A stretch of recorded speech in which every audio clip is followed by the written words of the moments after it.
rozmýšľal, musíme všetci uznať, že tento deň je o láske. Len čo tá láska je? Keď som tak hľadal, najviac som sa stotožnil s tým, ako lásku prežívali starí Gréci. My poznáme jedno slovo láska. Oni to mali troška lepšie vymyslené a poznali 3 slova.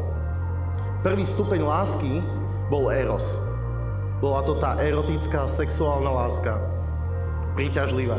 Keď sa pozrieme na týchto dvoch mladých, pekných ľudí, o tom asi nie je pochyb.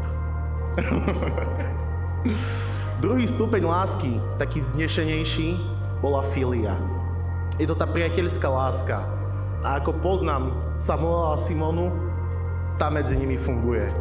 Nie sú len partnermi, ale sú to si najbližšími priateľmi. Tretí stupeň a tá najdokonalejšia láska, ktorú Gréci používali, bola agape. Samuel a Simona. Ja verím, že dnešným dňom ste si sľúbili všetky 3 druhy tejto lásky a hlavne to agape. Tú obetavú lásku, keď dokážete odumierať zo svojich túžob, zo svojich pocitov a dávať to na oltár tomu druhému, obetovať sa.